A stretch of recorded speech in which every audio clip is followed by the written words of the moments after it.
Back in summer of 2022, I made update videos hoping to bring attention to an ongoing fan translation project for the Persona light novel Persona 3 Portable Velvet Blue, planning to make a video about it once it was finished, but just never got around to it. With the release of Persona 3 Reload, however, I feel that now is as good a time as any to actually get around to it, given that it will probably trend well with the ongoing Persona 3 traffic on this site. Before proceeding, however, I'd like to make a quick clarification that the poll for the February list of 6 has now concluded, and that video will be the next one after this video, so if you are interested in what potential uses for the color green can be worked into a Persona game based around the neutral alignment, akin to how Persona 3 and 5 take influence from the Law and Chaos alignments and their aesthetics, then please consider subscribing.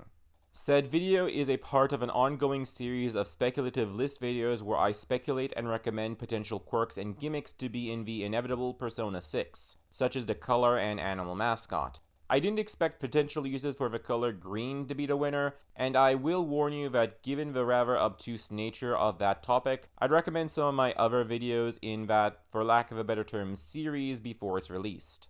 Also be aware that I'm going to be spoiling not only the light novel, but also the game that it spawned off from, for the sake of detailing my opinions on. Proceed at your own understanding of this fact. And with that clarified, let's proceed with the video. Persona 3 Portable Velvet Blue can best be summarized, and in fact was so by the author in the novels afterward, as the daily lives of the three Velvet siblings Elizabeth, Theodore, and Margaret concurrently during the events of P3. The first chapter begins with Aigis battling Nick's avatar in late November, which is felt within the room by Elizabeth and Igor, with the remaining time spent between that and the inevitable arrival of Nick's proper. While the light novel features all three of the Velvet siblings, only Elizabeth and Theodore are given emphasis, whereas Margaret, the attendant for the P4 protagonist, exists within the narrative more so as a voice of reason between the bickering and uneven power dynamic of her siblings. Also, despite being a P3 portable tie-in, only Elizabeth can interact with the FEMC, who is the guest in this book's timeline despite it being Theo in Portable proper, while Theo does not even act like he does in Portable, but more akin to how I assume he acts in the Q games, where I'm told he acts more like a lovable goof rather than a gentleman. The Q games are amongst the only Persona games I have yet to play alongside the Arena Duology and P3 Dancing, so any nuance in broader canon and any references to these titles is unfortunately lost on me beyond an educated guess if any exist.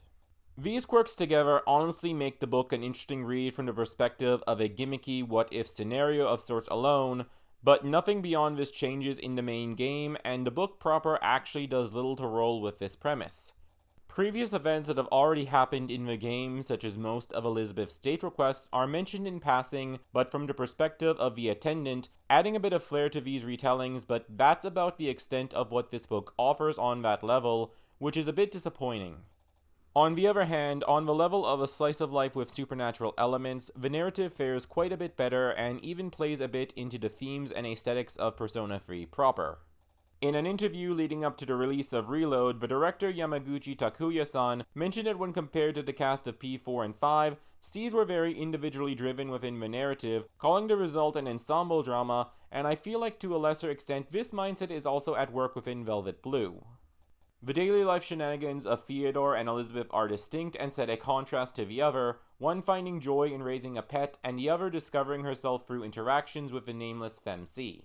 Chapter 4 is where I feel Velvet Blue begins to eke out an identity beyond its gimmicks, as this is where the more sinister nature of Theo's pet becomes more palpable, and when Elizabeth herself confronts the FEMC in the Monad depths, finding the answer to her own question. This is in stark contrast to Theo, whose lack of ability to interact with the FEMC leads him to emotionally project onto an extremely small and timid Maya-like shadow that he names Pochi, a common name in Japan akin to the Western world's Spot. The shadow, however, is not what it seems, growing as Theo and Margaret feed and nurture it with the defeated remains of shadows. Its true identity, a dangerous god called Near Death, suspected by the translators in a footnote to be the main antagonist of a previous, yet-to-be-translated light novel, Owari no Kakeru. Pochi is a clear attempt to elaborate on the themes of Persona 3 via a contrast between Elizabeth's ability to form a genuine bond versus Theodore, who toxically projects affection onto a mass of malice. Shadows are fragments broken off from the ego and thus mere pieces of larger wholes, manifesting as suppressed malice in areas of supernatural power like Tartarus, and thus cannot truly return Theo's affections, even requesting to eat Theo proper in the second chapter, only to be talked out of it by him in a joking manner who does not take such a red flag seriously, even as Pochi eventually makes good on this promise by absorbing his power later on. I think this idea has some potential, and am reminded of an episode of Batman Beyond where this concept is tackled very well. When a nurse vents his frustrations in life and in doing so comes to project a sense of understanding between him and the supervillain Inc. This causes him to break her out only to end up being betrayed because he was nothing but a useful pawn who only saw his own projections rather than the being that she was. In the end, and ironically, said nurse is disfigured, subject to the same hospitalization that Inc. was, and is now subject to another nurse projecting her own frustrations on him daily, the ordeal coming full circle. While the same pieces are there, the use of a pet specifically is somewhat contradicting to the premise, both in the factual, as most pets can feel love and affection towards their keepers, seeing them as something beyond a source of food and shelter, but as genuine members of a shared familial pack. Studies have literally been done that prove as much, and in the context of the Persona series. One member of SEES is Koromaru, a dog Persona user who wants to be acknowledged as an equal to the other members, rather than be seen as a useful commodity. They have to meet his needs and realize that they cannot project their own biases about him onto him, and realize that he is just as valid a member of the team as any of them.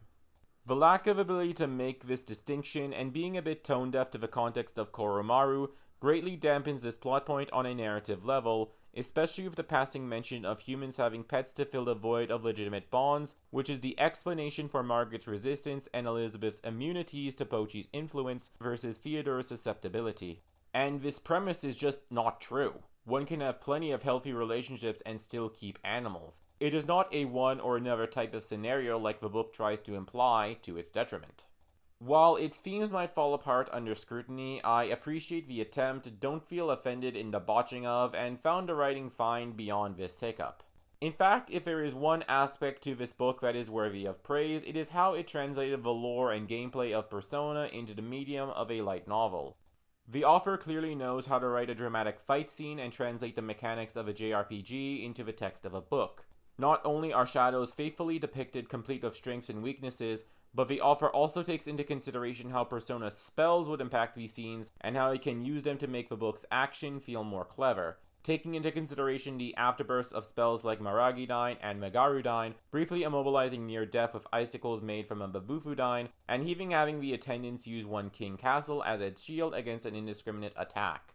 Little touches like these help keep the action from feeling dull, and the act of reading more distinct than merely playing the game.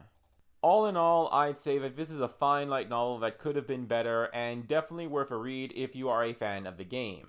I myself find Persona 3 to be my least favorite of the mainline Persona games that I've played. It is a game with a lot of good pieces, even great ideas, like Koromaru and Aegis, as well as amongst the best presentation in the series with its unique cutscenes, but fumbles in a lot of areas that serve to its detriment. A stark contrast to P5, where I find there is more to love than to hate, even though I find its flaws more egregious, and P4, which I consider to be a masterpiece and is my favorite Persona game, but one where I find it visually the most lacking in the series when compared to what came before it.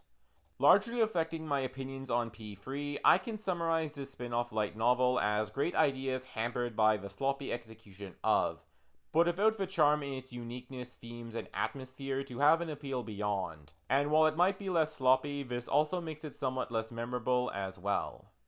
With your own experience with P3, you might find yourself liking or disliking the spin-off more than I did, given these parallels on both the meta and narrative level, but I'm pretty comfortable in saying that this was just an okay light novel. A somewhat poetic take, given that this is a spin-off to a game that I have more problems with than praise for. That is everything that I have to say about this light novel, and I'm actually a bit surprised that I had so much to say about it at all. If this video does well, I will consider doing more light novel spin-offs of Persona, such as Persona Cross Detective Naoto, so like, comment, and subscribe if you are interested and or would like to make recommendations on what to talk about next time. On screen now is a recommendation video for if you are interested in my upcoming potential Persona 6 lists, and on the other is a video recommended to you by the algorithm. I'm finishing up the script for my next video, which I hope to get out next week, and thus would appreciate a subscribe if you are interested. Until next time, I am Balao Kun. I hope everybody has a good rest of the week, and I will see you next time.